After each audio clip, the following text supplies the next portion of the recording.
She opened her modest door to a man and his quiet little boy, offering them shelter for just one night, no questions asked. What she didn't know was that behind their worn-out coats and tired eyes hid a secret that could change her life forever. Who were they really? And why did the richest man in town end up on her doorstep, asking for mercy? Who is the CEO backing away from the door? Leia shouted, her voice choking with fear as she clutched the fire poker with both hands. Please! A man's voice rang out from the other side, muffled by the wind and snow. I'm not here to hurt anyone. I just need shelter for my son. Leia's heart pounded. Through the frosted glass, she could make out the shadow of a broad-shouldered man hunched over something smaller, a child, with snow swirling thickly around them. Her fingers gripped the door handle tightly.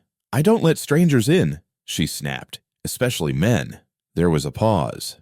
Then that voice came again, deeper and more desperate this time. I understand. I wouldn't ask if I had a choice. He's sick. He's freezing cold. We just need one night to ride out the storm. Leia hesitated. The cold was seeping through the old wooden walls of the cabin. The power had been out for an hour. The fireplace was the only thing keeping the living room from turning into a freezer. She glanced at her cell phone. No signal, no one to call, just her and them. She peeked through the peephole again. The man shifted slightly, revealing a little boy curled up in his arms. The child coughed harshly, the sound ragged and painful. That was it. With a protesting creak from the hinges, Leia opened the door. Snow rushed in suddenly, chilling her ankles through her socks. The man stepped forward enough for her to see him better. He was tall, soaked from head to toe, hair plastered to his forehead. The boy in his arms had his face buried in the man's coat, his whole body shivering. Get inside quickly, Leia muttered, stepping aside. Thank you. The man nodded, carrying the boy in. She shut the door behind them and bolted it. Sit by the fireplace. Don't touch anything else. The man gently obeyed, placing the boy on the old sofa and unwrapping his coat to wrap around him. Leia watched cautiously, still gripping the fire poker. What's the boy's name? She asked. David, he answered. And this is Eli. He's 6 years old. The boy has a cough. Maybe it's the flu. Is that what you think? She scoffed. You're dragging a child through a snowstorm? That's irresponsible. David looked down, brushing wet hair from Eli's forehead. We have nowhere else to go. She hesitated, then headed to the kitchen. I have dry towels and instant soup. That's all. He nodded, mumbling thanks as she returned with the towels. He took them gratefully and began drying the boy off with the quiet care of a father. Leia watched from across the room, arms folded tightly across her chest. She hated this. The intrusion, the memories. A year ago, she trusted someone who knocked on her door with kind eyes and lost almost everything. Now this stranger was in her home. But why are you here? No one's around for miles. The storm's been forecasted for days. David looked up, his eyes dark with exhaustion. I'm trying to get Eli to his grandmother's house, 2 towns over. The road's closed behind us. We're stuck. Then the car broke down. She studied him in the firelight. He looked ordinary, not dangerous, but not entirely trustworthy. There was something behind his eyes, something he wasn't saying. But it was the boy. Eli coughed weakly again. Leia sighed heavily and went to the kitchen. Chicken noodle, she muttered. A few minutes later, she brought 2 steaming cups to the fireplace. David thanked her quietly. She handed the boy's cup directly to him, sitting at the far edge of the room. The silence that followed was heavy, but not hostile. Just the crackling fire, the occasional clink of spoons against ceramic, and the wind howling outside. Eli drifted off to sleep, his head resting on David's lap. Leia stared into the flames, forcing herself to stay alert. You don't have to be afraid, David said softly. I'm not afraid, she replied, though her voice trembled. You're letting 2 strangers into your home. I'd say that's brave. Or maybe foolish. She smiled faintly. I'd say the same about me. David chuckled softly. It was the first time the room felt a little less cold. One night, she said firmly. By morning, the storm will let up. Then you go. David nodded. One night. That's all we need. She looked at the boy's sleeping face, then back at the man holding him so gently, and for the first time in a long while, She wondered if opening the door was a mistake or the right thing she'd done in years. The wind howled outside like a restless spirit, shaking the cabin's windows. The power was completely out. The fire in the fireplace flickered defiantly, casting golden shadows on the walls. Leia lit 2 old candles she kept in the kitchen drawer, their flames wavering as she set them on the table between her and David. The soup had cooled some, but it was still warm. Eli managed a few sips before drifting off to sleep under the coat and blanket on the sofa. His breathing was still uneven, but slower and steadier now. Leia sat on the floor near the fireplace, knees pulled up, hands clutching a chipped ceramic mug. David sat across from her, his mug in hand, his face partially illuminated by the fire. He looked less intimidating in the candlelight. Human, tired, but calm. "She likes chicken noodles," he said after a moment of silence, nodding towards his son. David chuckled softly. "Sorry. Habit. His mother. She passed away a few years ago, but every time I make chicken noodle soup for Eli, I always say it's because she would have made it too." Leia glanced at the boy, and her face softened. "He's sweet and polite." "I try," David said, then looked down. "He's all I have." There was a vulnerability in his voice that made Leia shift slightly. She wasn't used to that. Most of the men she'd met, especially those who showed up in the storm, carried secrets behind their charm. But David wasn't trying to impress her. He's just here and honest. "I'm sorry about his mother," she said. "Thank you." He looked at her, and for a moment, a flame burned between them, like a bridge being built slowly. Leia stood up. "I have a clean blanket in the back. I'll get it."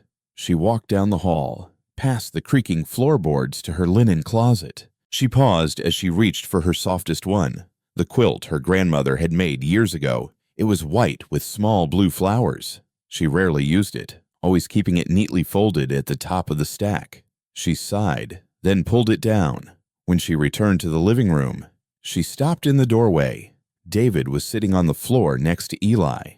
The child was half asleep, whimpering softly. David, unaware of her presence, dipped a cloth into a bowl of water, then carefully wrung it out. With slow, practiced hands, he gently pressed the cool cloth to Eli's forehead, whispering to him softly. Leia couldn't make out the words. The cloth, it was hers, one of the last clean white handkerchiefs she had. She kept them tucked away, separate from the others. She watched David rinse the cloth again, wipe Eli's cheeks, then carefully fold it and set it beside the bowl.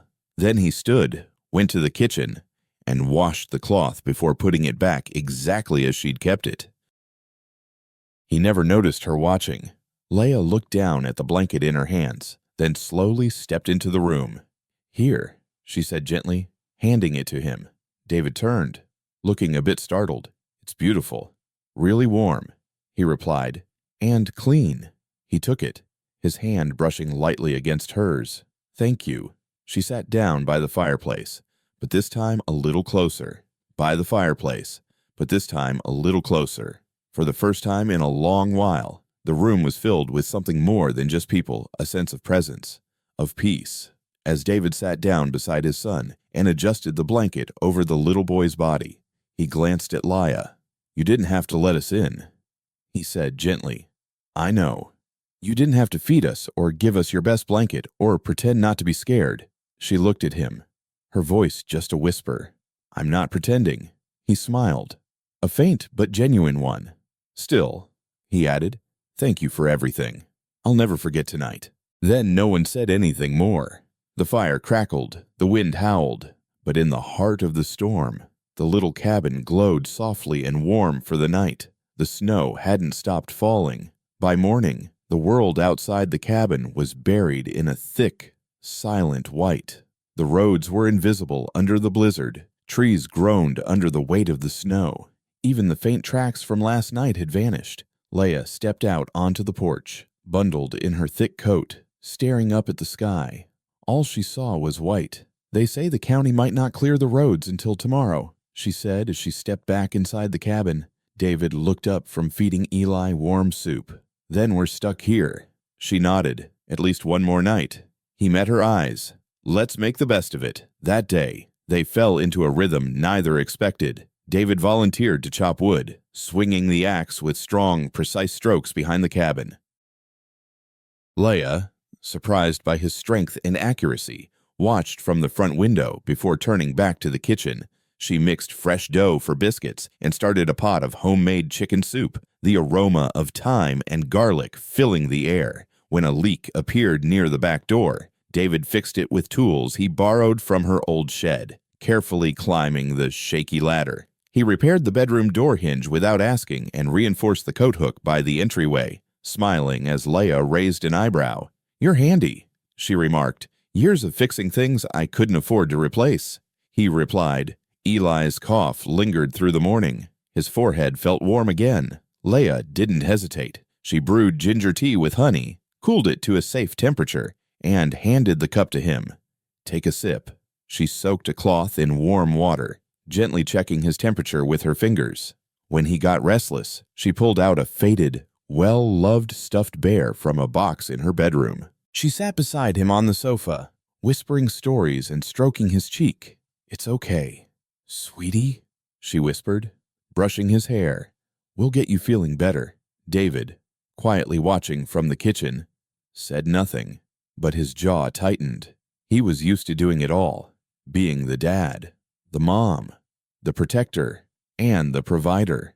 Seeing Leah care for Eli so tenderly stirred something deep inside him. She had no obligation, no reason, but there she was, kneeling on the hard wooden floor beside a boy who wasn't hers, humming softly as she wiped sweat from his forehead. That afternoon, while Leah fetched more blankets, David stood in the bedroom doorway and watched. She sat on the floor next to Eli's bed, holding his small hands. She was humming a lullaby, probably from her own childhood. The stuffed bear was tucked beside him. Her golden hair fell forward as she leaned down to feel his forehead again.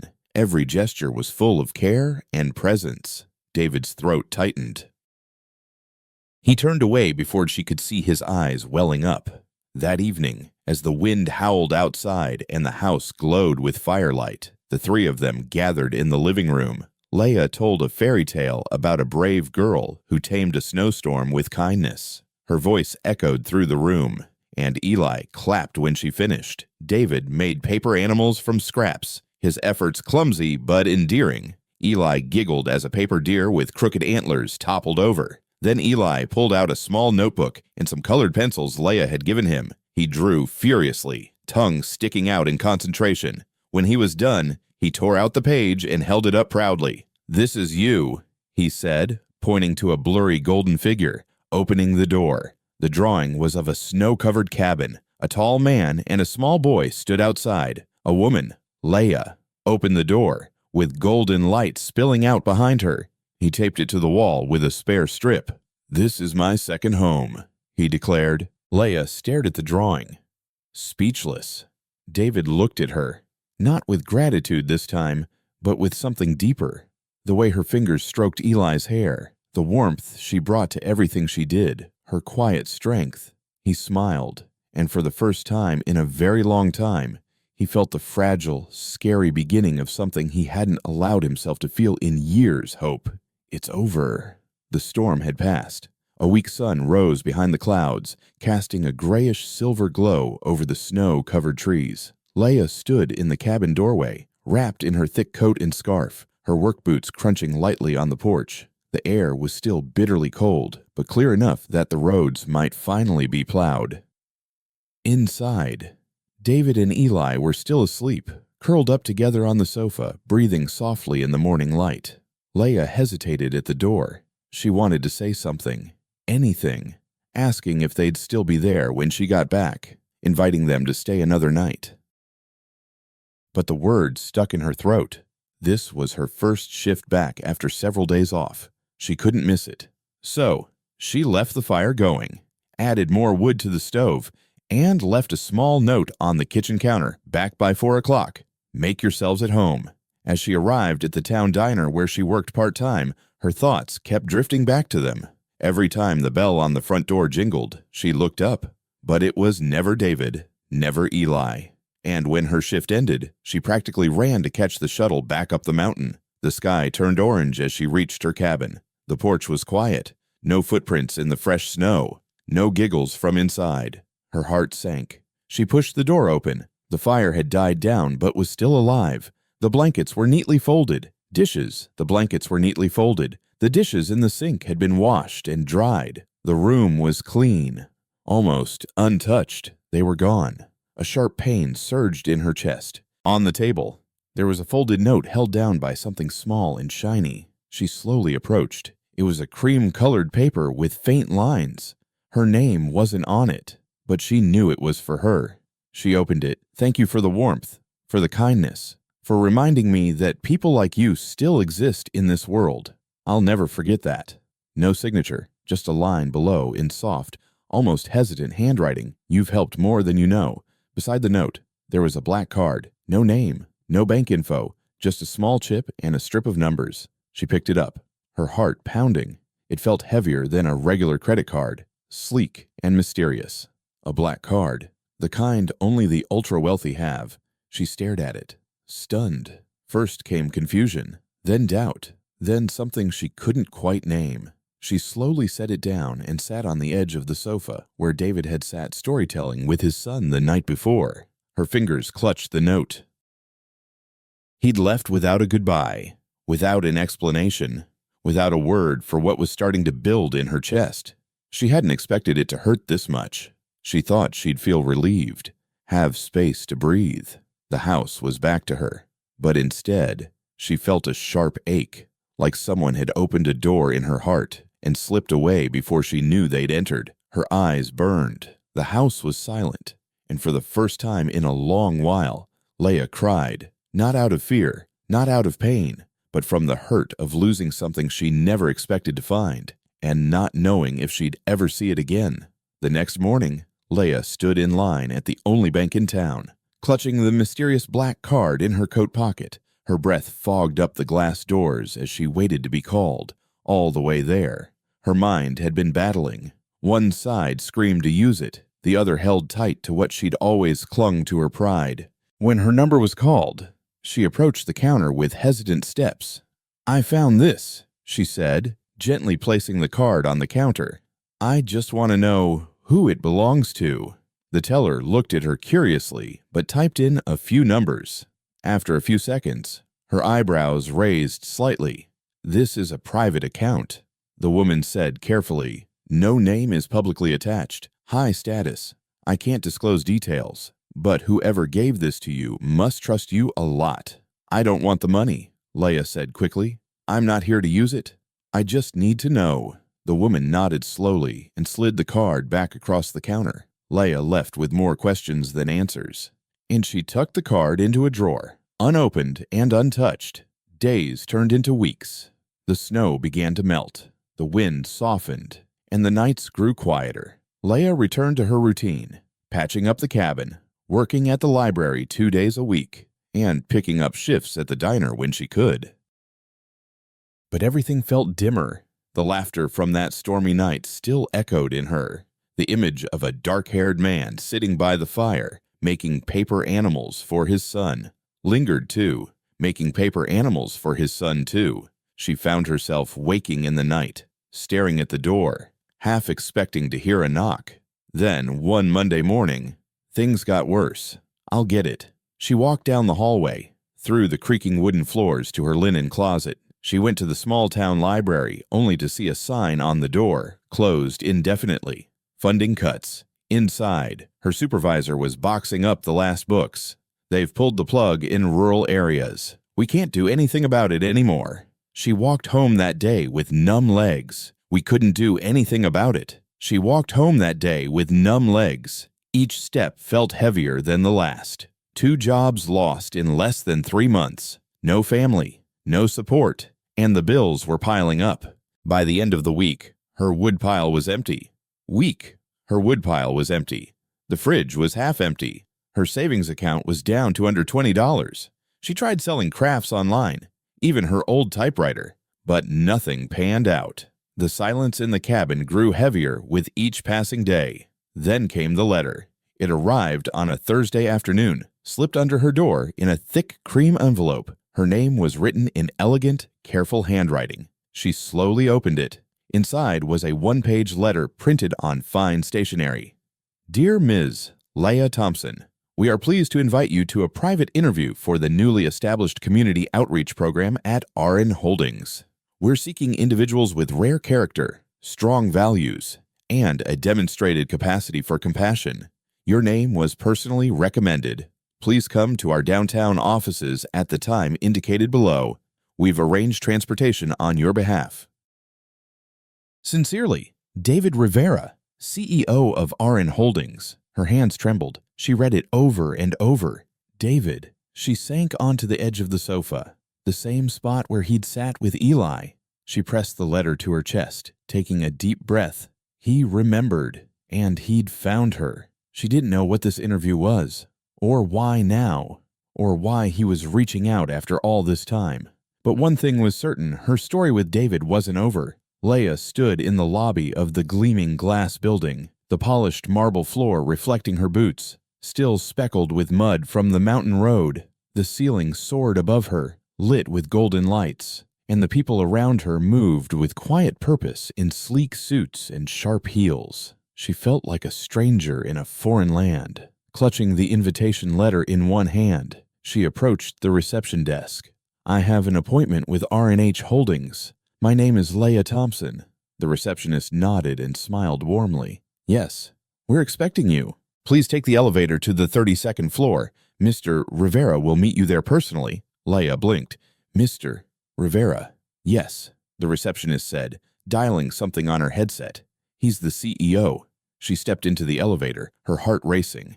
The numbers on the door ticked upward. Each floor brought back a memory, Eli giggling by the fire, David handing her soup, his voice thanking her in the quiet of a snowy night. When the doors slid open, the space in front of her was serene and elegant. A woman in a navy blue dress gestured politely and led her to a large office with glass walls. And there he was. David stood by the window, tall and composed in a charcoal suit. His back was to her, but as she entered, he turned.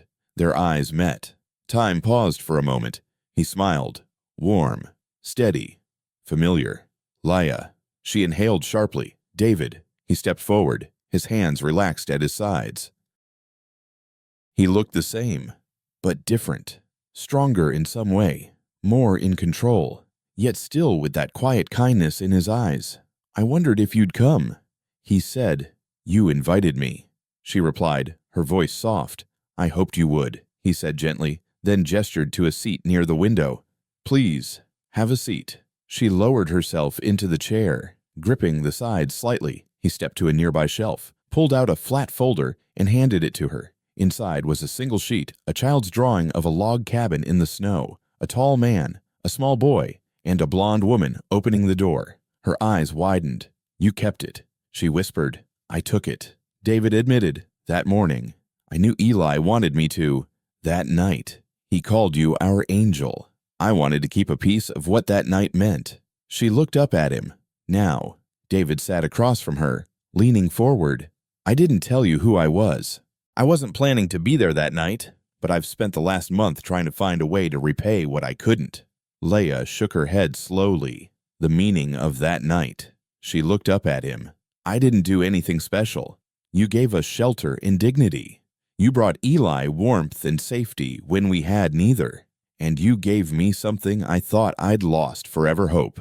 She said nothing, her hands clutching the drawing. David continued in a calm voice.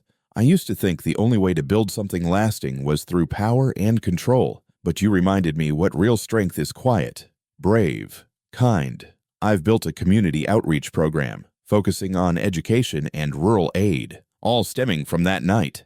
He stood and went to his desk, retrieving another folder. And I want you to lead it. Leah blinked. Me. He nodded. You've been through it. You understand what it means to give without expecting anything in return. That's the kind of leadership I want. She looked down at the folder in her lap, then back at him. Her voice trembled. This isn't about the money, is it? David smiled. No, never. She looked at him, the man who once sat by the fire in boots and a thin sweater, now offering her not just a job, but a place in the story he was still writing. And she nodded. I'll do it, she said. Not for the title, not for the position, but because in his eyes she saw something she hadn't seen in her own reflection in a long-time purpose, and because she trusted him, not just as a CEO, but as the man who once whispered thank you in the darkness, and every word he said carried weight. The weeks that followed passed quietly, but each day Leah and David grew closer. Their new program at RN Holdings, called the Open Door Initiative, focused on providing long-term shelter, vocational training, and childcare for single parents and the homeless. It was built on the principle she had unknowingly demonstrated that night when she opened her cabin door, that unconditional kindness can change lives.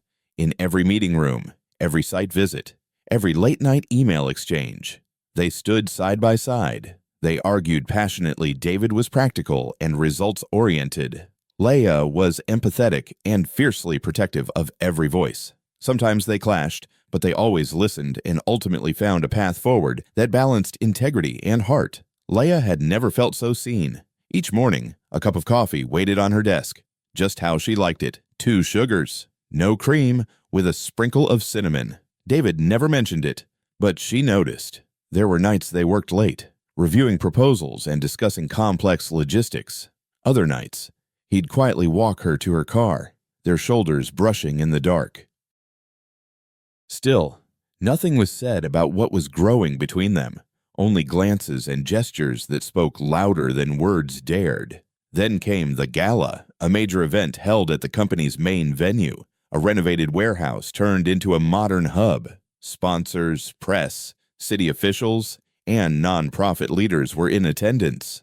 Leah, in a simple navy blue dress, gave a speech about the night everything changed, about the fire, the soup, and a feverish boy. She didn't mention David's name, but as she stepped off the stage, a reporter blocked her path. Some say your rapid rise at RN Holdings is due to a personal relationship with Mr. Rivera. Can you confirm or deny if your role involves any bias? Leah froze. She held her breath.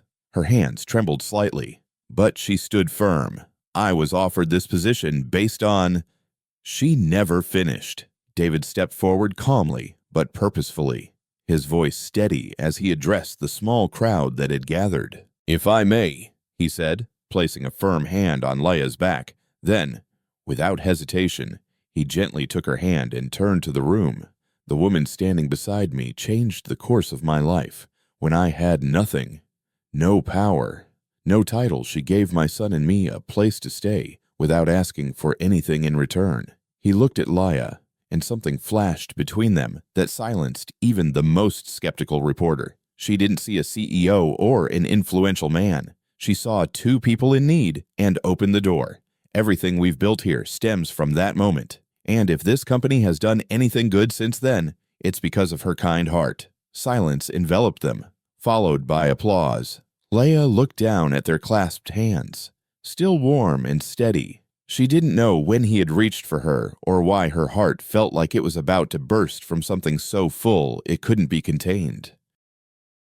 That night, as the lights dimmed and the guests had all left, they stood alone in the middle of the room. "You didn't have to say all that," she whispered. David looked at her with gentle eyes. "Yes, I did." And for the first time, he didn't let go. Winter returned gently. Snow fell like silk, gracefully covering the trees and winding roads. At the end of that road stood an old wooden house, no longer forgotten and carefully restored. Its bones were the same, its spirit intact, warm, humble, and waiting. David had invited Leah and Eli for a weekend getaway. After a year of working together, building the shelter, launching programs, and getting to know each other's rhythms, it felt just right. Still, Leah had no idea where they were going until the final turn. She gasped when she saw it, the wooden house appearing like a memory turned real. Her boots crunched on the newly sanded steps. Crunched on. The front door still creaked. The newly sanded steps. The front door still creaked. The scent of pine and cinnamon lingered in the air, just as she remembered. And above the fireplace, carefully framed in glass, hung Eli's drawing of a blonde woman opening the door for a man and his son in the snow. "You kept it," she whispered. David smiled softly. It's the first place Eli called home. The weekend passed gently. They cooked together in the small kitchen, now filled with laughter. Soft music played from the speaker David had set up. Eli dashed from room to room as if he belonged there all along, asking if they could stay forever. That night, after dinner, Eli fell asleep on the couch under the blanket she had once wrapped around him. Leah stepped out onto the porch, arms crossed against the cold, watching the snow fall. David quietly followed her. After a moment of silence, he turned to her. "Could I take a walk with you for a bit?" She followed him to the steps where warm light spilled out from the cabin behind them. He reached into his coat pocket and knelt down, not in some grand hall, but right where she had once opened the door for him. He held out a simple silver ring. Inside the band were 6 small words, "Thank you for opening the door." His eyes met hers. "I used to believe I didn't deserve a family," he said softly, "that what I'd lost could never be found again. But you changed that with your hands and your heart. You made room for us when no one else would." Her eyes filled with joy. "I won't promise perfection," he continued, "but I promise to always open the door for you, for Eli, and for whatever we build together." He held out the ring, his hand trembling slightly. "Will you open it one more time, this time for a lifetime?" Leah didn't answer with words. She knelt beside him, wrapping her arms around him and holding tight, just as she had with his son, not out of fear, but out of love. A small sound broke the moment. Eli stood in the doorway, rubbing his sleepy eyes. "Miss Leah, Mom, you two are making Dad laugh like that first night."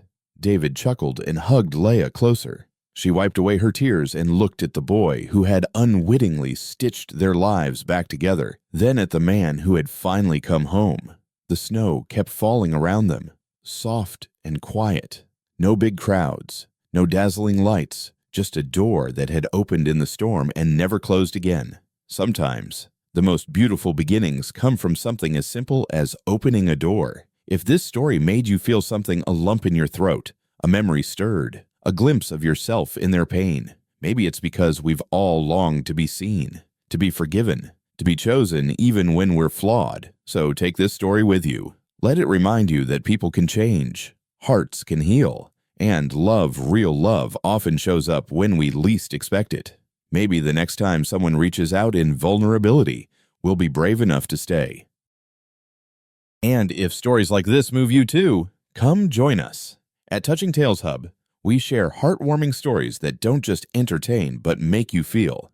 Subscribe today, and let's keep finding beauty in broken places together.